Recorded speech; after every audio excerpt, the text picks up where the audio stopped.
Before I put everything back together, I want to talk a little bit about my BMS. You can buy these for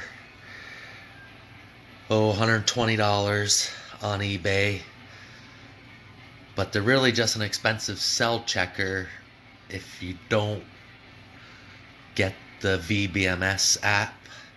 You can find it at the Play Store.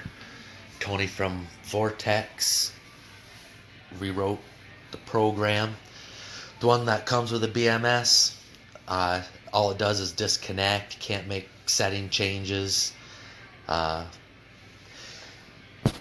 So everybody's showed like what the picture looks like on your phone, and they're pushing all the buttons, but nobody's really doing any setting changes. So when you first set it up, you have to check the voltages, which there's a lot of settings on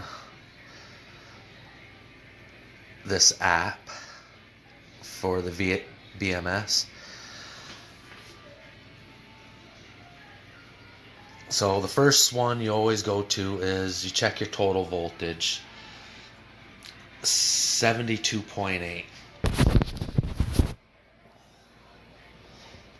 Take your meter, check your battery pack. Says I'm 74.8. Now mine was only 0.2 off a volt. I just changed one parameter so I can show you the feature. So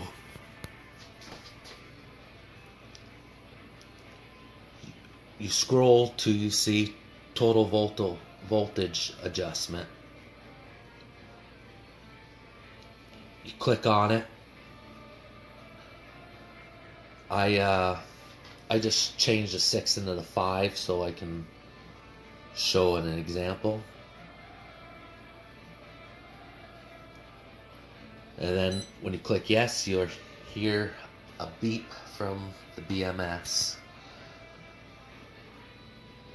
So now it's saying 74.8 volts. Take another measurement. We're 74.8 volts.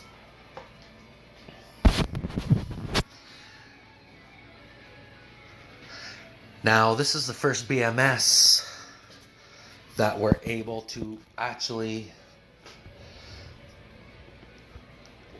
bottom balance our batteries. When you have this many rows in series, every group is going to be slightly different. Traditionally with a BMS, you charge it, and typically the group with the less capacity will reach voltage first, so the BMS will keep knocking it down. Everybody in the aftermarket electric car world, they always bottom balance their batteries.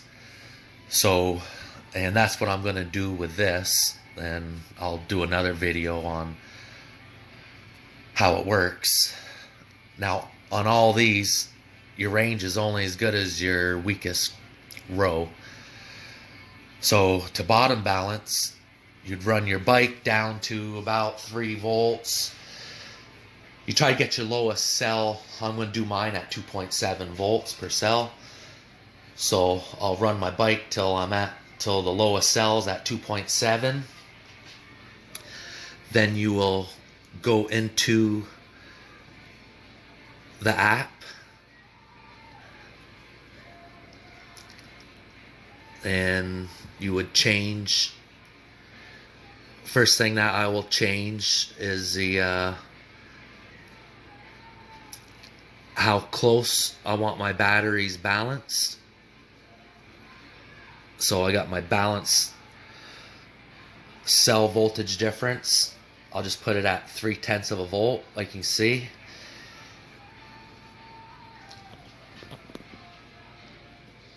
Then I will start the charge from the bottom. I'll let a group go up to 4.2 volts on this first charge. So the row with the lowest capacity will reach 4.2 first, and that'll just stop the charge. Then I'll see what the total capacity of the battery pack is. Then I'll know. Then you go back here into the settings, total battery capacity. Then you would set it at whatever the charge screen told you. Initially, you would just, like right now it's saying I have 20 amp hours. I would just change this real quick. Just put in 50, so you'll know to reach it. And then you have to change this. Just change this, the residual capacity, to 0. So now it says it has 0 amp hours. So when I start the charge,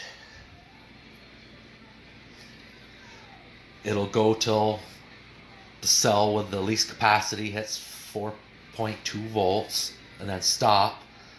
And then it'll tell me right here how many amp hours I put in. This is a 31.5 hour amp hour battery. It'll probably be like 29, 30 usable, probably 28, 29 usable amp hours. So then I'll punch that in. Then I'll see what the difference is between my high cell and low cell. If it happens to be 1/10 difference, I will go back in here, change my cell balance level. I'll probably end up leaving it at 0.3 of a volt, because it doesn't need to be balanced. No matter what you do, your rows are always gonna have different capacities.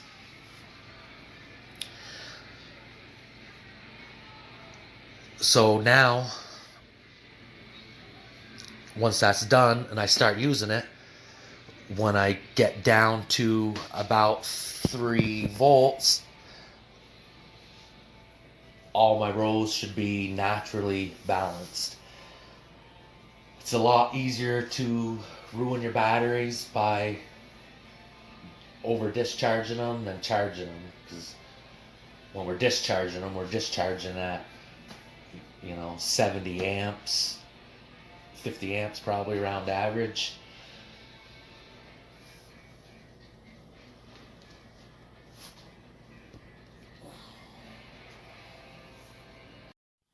I will be doing more videos on bottom balancing. So till I have the time to discharge my battery down to 2.7 volts, which could be a few days. It's pretty cold here. I'm just gonna stuff my BMS back in. Put my plexiglass covers on, run my bolts through that, and then put my metal covers on. And that's it for this repair.